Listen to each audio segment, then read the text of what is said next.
ಅವ್ರು ತಹಸೀಲ್ದಾರರು ಯಾವನವನಲ್ಲಿ FIR ಹಾಕ್ಬಿಡ್ತೀನಿ ನಿನ್ನ ಮೇಲೆ, ಗೋಳಿ ಮಗನೇ, ಲೋಫರ್ ನನ್ನ ಮಗನೇ ಅಂತ. ಏನು ಸರ್ ನಮ್ಗೇನು ಬೆಲೆನೇ ಇಲ್ವ? ಇವ್ರು ತಹಸೀಲ್ದಾರರು ಅಧಿಕಾರಿಗಳು ಬೆಲೆ ಐತೆ, ಇವ್ರಿಗೆ ಕಾನೂನು ರಕ್ಷಣೆ ಐತಿ. ನಮ್ಗೆ ಅಮಾಯಕರನ್ನ ರೈತರನ್ನ ಯಾರು ಕೇಳೋದೇ ದಿಕ್ಕಿಲ್ವ? ಇಲ್ಲಿ ಪೊಲೀಸ್ ಪ್ರೊಟೆಕ್ಷನ್ ಬಂದೈತೆ ಆಮೇಲಿಂದನ. 3 ಜನ ಪೊಲೀಸ್ದಾರು ಇವ್ರಿಗೆ ಪ್ರೊಟೆಕ್ಷನ್ ಕೊಡಕ್ಕೆ. ನಮ್ಮನ್ನ ಯಾರು ಸಕಾಯರು? ಬರ್ರಿ ಕಾನೂನು ಪ್ರಕಾರ ಹೋಗ್ಲಿ ಸರ್. ನಮ್ಮ ಬೌಂಡ್ರಿ ಫಿಕ್ಸ್ ಮಾಡ್ರಿ, ನಿಮ್ ಕೆರೆಯಲ್ಲಿ ಐತೆ, ನಮ್ಮ ಜಮೀನಿಗೆ ಅದನ್ನ ಗುರ್ತಿಸ್ ಮಾಡ್ರಿ ಅಂದ್ರೆ ಅದು ಕೇಳ್ತಾ ಇಲ್ಲ ಇವರು. ಸರ್ಕಾರ ಏನು ಸೊತ್ತು ಆಯ್ತಾ? ನಾನು ಯಾಕ್ರಿ ಹಾಕ್ಬೇಕು ಬಂಡವಾಳ ಇವ್ರ ಕೆರೆಗೆ? ಏನು ಇಷ್ಟಂದ ಇವ್ರದವೆಲ್ಲ ದುರಾಂಕಾರಗಳು? ರೆವೆನ್ಯೂ ಇಲಾಖೆ ಅಧಿಕಾರಿಗಳಿಂದ ಕೆರೆ ಒತ್ತುವರಿ ತೆರವುಗೊಳಿಸುವ ಕಾರ್ಯಾಚರಣೆ. ಅವ್ರನ್ನ ಬಿಡಿಸ್ದಂಗೆ ಬರೀ ನಮ್ಮನ್ನು ಮಾತ್ರನೇ ಬಿಡಿಸ್ರಿ ಅಂದ್ರೆ. ಯಾಕೆ ನಾವು ಇದೇ ಕರ್ನಾಟಕ ಹುಟ್ಟಿಲ್ವಾ? ಕರ್ನಾಟಕದಾಗ ನಾವು ವೋಟರ್ ID ಇಲ್ವಾ? ಆಧಾರ್ ಇಲ್ವಾ? ನಾವು ಟ್ಯಾಕ್ಸ್ ಕಟ್ಟಲ್ವಾ? ನಾವು ಪ್ರತಿಯೊಂದಕ್ಕೂ ನಾವು ಟ್ಯಾಕ್ಸ್ ಕಟ್ತೀವಿ. ಒಬ್ರಿಗೊಂದು ಈ ಸರ್ಕಾರ ಮಾಡಬಾರ್ದು. ಅಷ್ಟಕ್ಕೂ ಇವ್ರು ಇಷ್ಟೆಲ್ಲ ಮಾಡ್ತಾವ್ರೆ ಅಂದ್ರೆ ತಿಂದಿರ್ಬೇಕಲ್ಲ. ಲಂಚ ತಿಂದಿಲ್ದಲ್ಲ ಇದು ಈ ತರ ಮಾಡಕ್ ಬರಲ್ಲ. ಅದೇ ಕಾರಣ ಅಧಿಕಾರಿಗಳ ತಾರತಮ್ಯಕ್ಕೆ ಆಕ್ರೋಶ ವ್ಯಕ್ತಪಡಿಸಿದ ರೈತರು. ಗ್ರಾಮದ ಪಕ್ಕದಲ್ಲಿ ಕೆರೆ ಐತಿ, ನಮ್ದು ಕೆರೆ ಪಕ್ಕದಲ್ಲಿ ನಮ್ಮ ಜಮೀನಿತ್ತು. ಅದಕ್ಕಿಂತ ಅಧಿಕಾರಿಗಳು ನೋಟಿಸ್ ಕೊಟ್ಟಿಲ್ಲ, ಸರ್ವೆ ಮಾಡಿಲ್ಲ, ಏನಿಲ್ಲ. ಏಕ್ದಮ್ ಒತ್ತುವರಿ ತೆರವುಗೊಳ್ಳೋ ಟೀಮ್ ತರ ಬಂದ್ಬಿಟ್ಟು JCB ತಗೊಂಡು ಟ್ರಂಚ್ ಹೊಡಿದ್ದಾರೆ ಸರ್.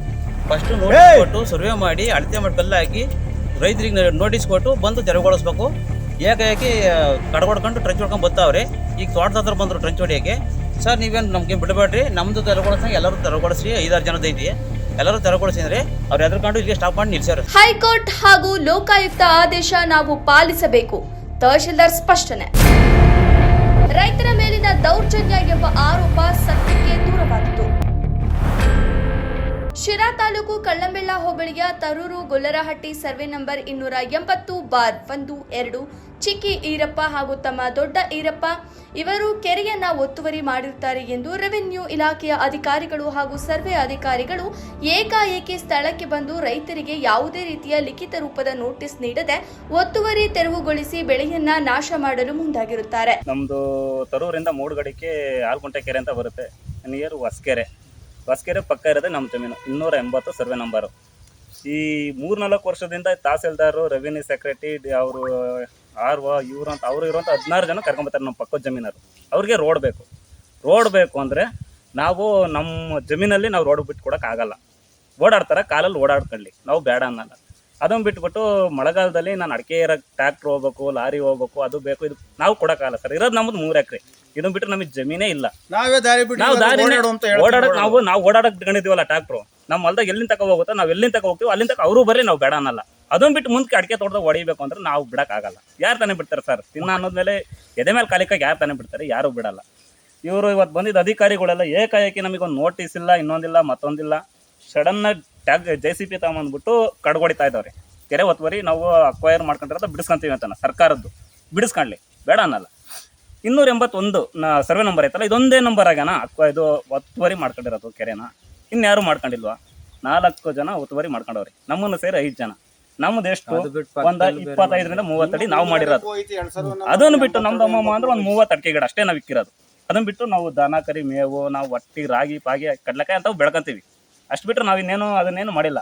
ನಮ್ಮ ಸರ್ವೆ ನಂಬರ್ ಬಿಟ್ಟು ಆ ಕಡೆ ಪಕ್ಕದವರು 1000 ಗಿಡ ತಕ ಒಬ್ಬೊಬ್ರಿಗೆ ಕಾನೂನು ಪ್ರಕಾರ ಎಲ್ಲರಿಗೂ ನೋಟಿಸ್ ಇದಲ್ಲದೆ ಸುಮಾರು 80 ಅಡಿಕೆ ಮರಗಳು, ಬಾಳೆ, ರಾಗಿ, ಜೋಳ ಬೆಳೆಗಳು ಇದ್ದು ಇದಕ್ಕೆ ಯಾವುದೇ ಪರಿಹಾರ ನೀಡದೆ ಅಥವಾ ಮುಂಜಾಗ್ರತಾ ಕ್ರಮ ಕೈಗೊಳ್ಳದೆ ಏಕಾಏಕಿ ಅಧಿಕಾರಿಗಳು ರೈತರಿಗೆ ಅನ್ಯಾಯ ಮಾಡುತ್ತಿದ್ದಾರೆ ಎಂದು ತರೂರು ಗೊಲ್ಲರಹಟ್ಟಿಯ ಚಿಕ್ಕ ಈರಪ್ಪ ಹಾಗೂ ದೊಡ್ಡೀರಪ್ಪ ಕುಟುಂಬಸ್ಥರು ತಮ್ಮ ನೋವನ್ನ ವ್ಯಕ್ತಪಡಿಸಿದರು. ಬೆಳಿಗ್ಗೆನ ಅದೇ ಸೆಕ್ರೆಟರಿಗಳು VA ಅವರು ಫೋನ್ ಮಾಡಿದ್ರು, ಅಣ್ಣ ಇವತ್ತು ಒತ್ತುವರಿ ತೆರವಿ ಬರ್ತೀವಿ ಅಂತೇಳಿ.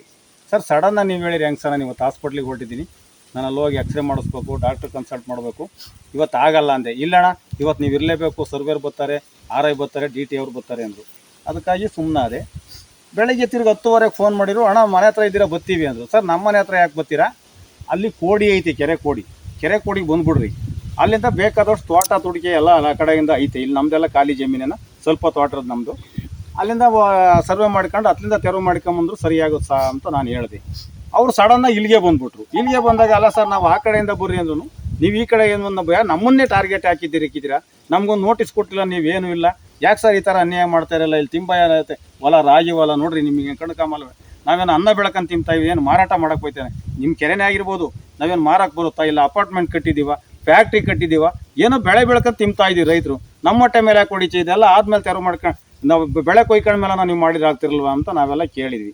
ಅಷ್ಟಕ್ಕೆ ಅವ್ರು ಹೇಗ್ಬಿಟ್ಟು ತಹಸೀಲ್ದಾರಿಗೆ ಫೋನ್ ಮಾಡ್ಬಿಟ್ಟು, ಈ ರಾಜ್ಯದಾಗೆ ಈ ಕಾನೂನಾಗೆ ನಮ್ಗೇನು ಕಾನೂನು ಅಂತ ಇಲ್ವಾ? ಹಂಗೆ ಅಷ್ಟೊಂದು ಏಕವಚನದಲ್ಲಿ ಅವ್ರು ಹಂಗೆಲ್ಲ ಮಾತಾಡ್ಬೇಕು ಅಂದ್ರೆ ಏನು ಯಾರನ್ನ ತಲೆ ಹೊಡೆದೀವಿ ನಾವಿಲ್ಲಿ?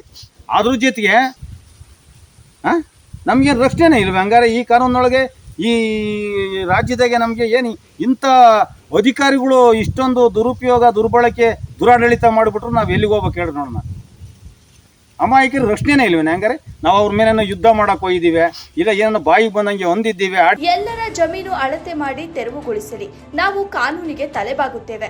ನಾವು ಯಾವುದೇ ಅಡ್ಡಿಪಡಿಸುವುದಿಲ್ಲ. ಆದರೆ ನಮಗೆ ಒಂದು ನ್ಯಾಯ, ಪಕ್ಕದ ಜಮೀನಿನವರಿಗೆ ಮತ್ತೊಂದು ನ್ಯಾಯ.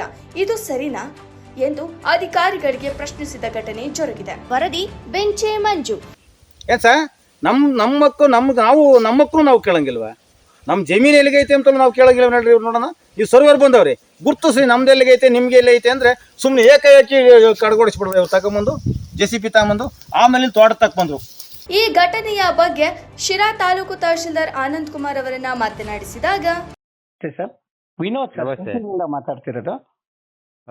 ಸರ್, ಇವತ್ತು ಕಳಂಬೆಳ ಹೋಬಳಿ ಅಲ್ಲಿ ಒಂದು ಕೆರೆ ಒತ್ತುವರಿ ಆಗಿದೆ ಅಂತ ಹೇಳ್ಬಿಟ್ಟು ಕಂದಾಯ ಇಲಾಖೆಯವರು, ಅದೇ ತೊರೂರು ಗೊಲ್ರಟ್ಟಿ ಸರ್ವೆ ನಂಬರ್ 280 ಅಲ್ಲಿ ಚಿಕ್ಕಿರಪ್ಪ ಮತ್ತು ದೊಡ್ಡಿರಮ್ಮ ಅನ್ನೋರು ಕೆರೆ ಒತ್ತುವರಿ ಮಾಡಿದ್ದಾರೆ ಅಂತೇಳಿ ಅಲ್ಲಿ ತೆರವುಗೊಳಿಸೋಕ್ಕೆ ನಿಮ್ಮ ಅಧಿಕಾರಿಗಳು ಹೋಗಿದ್ರಂತೆ, ರೆವಿನ್ಯೂ ಇಲಾಖೆ ಅಧಿಕಾರಿಗಳು. ಈವನ್ ಏಕಾಏಕಿ ಏನು ನೋಟಿಸು ಕೊಟ್ಟಿಲ್ಲ, ಏನೂ ಕೊಟ್ಟಿಲ್ಲ. ನಾವು ರಾಗಿ ಕಟಾವು ಮಾಡೋದು ಈ ಸ್ಥಿತಿಯಲ್ಲಿದ್ರೂ ಬಂದು ಟ್ರೆಂಚ್ ಹೊಡಿತಿದ್ದು ನಮಗೆ ತುಂಬ ತೊಂದರೆ ಆಗ್ತಾ ಇದೆ, ನಮ್ಮ ಮೇಲೆ ದೌರ್ಜನ್ಯ ಮಾಡ್ತಾ ಇದ್ದಾರೆ ಅಂತ ಅವ್ರು ಆರೋಪಿಸಿದ್ದಾರೆ. ಸರ್, ತಾವು ಇದ್ರ ಬಗ್ಗೆ ಏನು ಹೇಳ್ತೀರಾ ಸರ್? ಕೆರೆ ಒತ್ತುವರಿಗೆ ಸಂಬಂಧಪಟ್ಟಂತೆ ಮಾನ್ಯ ಹೈಕೋರ್ಟ್ನ ಆದೇಶ ಇದೆ. ಕೆರೆಗಳನ್ನ ಯಾವ್ಯಾವ ಒತ್ತುವರಿ ಮಾಡಿದ್ದಾರೆ, ಆ ಒತ್ತುವರಿ ಮಾಡಿರೋಂಥ ಕೆರೆಗಳನ್ನ ಸರ್ವೆ ಮಾಡಿಬಿಟ್ಟು ಯಾವ ಸರ್ವೆನಲ್ಲಿ ಯಾವ್ಯಾವ ಕೆರೆ ಒತ್ತುವರಿ ಆಗಿದೆ ಆ ಒತ್ತುವರಿ ಆಗಿರೋದನ್ನೆಲ್ಲ ತೆರವುಗೊಳಿಸಿ ಅದಕ್ಕೆ ಫೆನ್ಸಿಂಗ್ ಹಾಕಿ ಸಂಬಂಧಪಟ್ಟ PRED ಇಲಾಖೆ ಇರ್ಬೋದು ಅಥವಾ ಮೈನರ್ ಇರಿಗೇಷನ್ ಇಲಾಖೆ ಇರ್ಬೋದು ಅವುಗಳಿಗೆ ಹ್ಯಾಂಡ್ ಓವರ್ ಮಾಡಬೇಕು ಅಂತ ಹೈಕೋರ್ಟ್ ಆದೇಶ ಇದೆ. ಆ ಹೈಕೋರ್ಟ್ ಆದೇಶನ ಸುಮೋಟಾಗಿ ತಗೊಂಡು ಮಾನ್ಯ ಲೋಕಾಯುಕ್ತದವರು ನಮ್ಮನ್ನ ಪರ್ಸನಲ್ ಆಗಿ ಕರೆದಿದ್ರು. ಇನ್ನಿನ ತಿಂಗಳು 17ನೇ ತಾರೀಕು ನಾವು ಅಪಿಯರ್ ಆದಾಗ ಅವರು 1 ತಿಂಗಳ ಸಮಯ ಅವಕಾಶ ಕೊಟ್ಟಿದ್ದಾರೆ. ಅದರಲ್ಲಿ ನೀವು ಒತ್ತುವರಿ ಆಗಿರೋಂಥ ಕೆರೆಗಳನ್ನೆಲ್ಲ ನೀವು ಏನು ಸರ್ವೆ ಮಾಡಿದ್ದೀರಾ ಆ ಸರ್ವೆ ಪ್ರಕಾರ ನೀವು ಎಲ್ಲಾನು ತೆರವುಗೊಳಿಸಿ ಸಂಬಂಧಪಟ್ಟ ಇಲಾಖೆಗೆ ಹಸ್ತಾಂತರ ಮಾಡಿ ವರದಿ ಕೊಡಿ ಅಂತ ಸೂಚನೆ ಮಾಡಿದ್ದಾರೆ. ಇದು ಸುಮಾರು ಆಗಲೇ ಈಗ 1 ವರ್ಷ 6 ತಿಂಗಳಿಗಿಂತ ಮುಂಚೆನೆ ಎಲ್ಲ ಸರ್ವೆ ಮಾಡಿ ಎಲ್ಲರಿಗೂ ನೋಟಿಸ್ ಎಲ್ಲ ಇಶ್ಯೂ ಮಾಡಿ ಎಲ್ಲ ಕ್ರಮ ತಗೊಂಡಿದ್ದಾರೆ. ಆದರೆ ಈಗ ರೈತಾಪಿ ವರ್ಗದವರು ನಮ್ಮ ಕೆಲವು ನಾವು ಏನೇ ಸೂಚನೆ ಕೊಟ್ಟಿದ್ರು ಅದನ್ನ ಪಾಲನೆ ಮಾಡ್ತಾ ಇಲ್ಲ. ಈಗ ನಮಗೆ ಲೋಕಾಯುಕ್ತದವರಿಗೆ ನಾವು ವರದಿ ಕೊಡಬೇಕಾಗಿರೋದ್ರಿಂದ ನಾವು ಈಗ ಯಾವ್ಯಾವ ಕೆರೆಗಳನ್ನ ನಾವು ಈಗ ಮೊದಲನೇ ಹಂತದಲ್ಲಿ ಕ್ಲಿಯರ್ ಮಾಡಿದ್ವಿ, ಇನ್ನೂ ಕೆಲವು ಬಾಕಿ ಇರೋದನ್ನ ಸಹ ನಾವು ನಮ್ಮ ಎಲ್ಲ RIಗಳಿಗೆ ಮತ್ತೆ ಉಪ ತಹಸೀಲ್ದಾರ್ಗೆ ನಿರ್ದೇಶನ ನೀಡಿ ನೀವು ತೆರವುಗೊಳಿಸಿ ಅಂತ ಹೇಳಿ ನಾವು ಹೇಳಿದ್ದೀವಿ. ಇದು ಮಾನ್ಯ ಹೈಕೋರ್ಟ್ ಆದೇಶ ಮತ್ತೆ ಲೋಕಾಯುಕ್ತದಲ್ಲಿ ಪ್ರಕರಣ ಏನು ದೂರು ದಾಖಲಾಗಿದೆ ಅದ್ರ ಪ್ರಕಾರ ನಾವು ಕ್ರಮ ವಹಿಸ್ತಾ ಇದ್ದೀವಿ. ಸರ್, ಈಗ ಕೆಲವ್ರಿಗೆ ಒತ್ತುವರಿ ಇರೋದು ಕೆಲವ್ರನ್ನ ತೆರವುಗೊಳಿಸ್ತಾರೆ, ಕೆಲವ್ರನ್ನ ತೆರವುಗೊಳಿಸಲ್ಲ ಅಂತ ಹೇಳಿ ಆರೋಪ ಮಾಡ್ತಾರೆ. ಇದ್ರ ಬಗ್ಗೆ ಏನ್ ಹೇಳ್ತೀರಾ? ಇಲ್ಲ, ನಾವು ಯಾರನ್ನ ಕೆಲವ್ರು ತೆರವುಗೊಳಿಸ್ತಾರೆ ಕೆಲವು ತೆರವುಗೊಳಿಸಲ್ಲ ಆ ಥರ ಏನಿಲ್ಲ. ನಮಗೆ ಈಗ ಒತ್ತುವರಿ ಇಲ್ದೇ ಇರೋಂಥ ಕೆರೆಗಳನ್ನ ನಾವು ಗಡಿ ಗುರ್ತಿಸಿ ಅವನ್ನ ಸಂಬಂಧಪಟ್ಟ ಇಲಾಖೆಗೆ ಹಸ್ತಾಂತರ ಮಾಡಿದ್ದೀವಿ. ಈಗ ಕೆಲವು ಒತ್ತುವರಿ ಆಗಿರೋ ಅಂಥದ್ದು ಕೆರೆಗಳಿದಾವೆ, ಅವನ್ನ ಐಡೆಂಟಿಫೈ ಮಾಡಿಬಿಟ್ಟು ಅವನ್ನ ನಾವು ತೆರವುಗೊಳಿಸಿದ್ದೀವಿ 2ನೇ ಹಂತದಲ್ಲಿ. ಈಗ ಕೆಲವು ತೋಟ ಇರ್ಬೋದು ಅಥವಾ ಕೆಲವು ಕೆರೆಗಳಲ್ಲಿ ಸಾರ್ವಜನಿಕರು ಮನೆ ಕಟ್ಕೊಂಡಿರ್ಬೋದು, ಅದನ್ನ ಮುಂದಿನ ಹಂತದಲ್ಲಿ ನಾವು ಯಾವ ರೀತಿ ತೆರವುಗೊಳಿಸ್ಬೇಕು ಅನ್ನೋದು ನಾವು ಸಂಬಂಧಪಟ್ಟ ಇಲಾಖೆಗೆ ಜೊತೆ ಚರ್ಚೆ ಮಾಡಿ ನಾವು ಮಾಡ್ತೀವಿ. ಇದರಲ್ಲಿ ಯಾರದೇ ಭೇದ ಭಾವ ಮಾಡೋ ಅಂತ ಪ್ರಶ್ನೆನೇ ಬರೋದಿಲ್ಲ. ಸರ್, ಇದಕ್ಕೇನ ಡೆಡ್ಲೈನ್ ಇದೆಯಾ ಸರ್? ಇಷ್ಟರೊಳಗೆ ರಿಕವರಿ ಮಾಡಿ ಕೆರೆ ಒತ್ತುವರಿನ ತೆರವುಗೊಳಿಸ್ಬೇಕು ಅಂತ ತಮ್ಗೆ ಆದೇಶ ಇದೆಯಾ ಏನಾದ್ರು?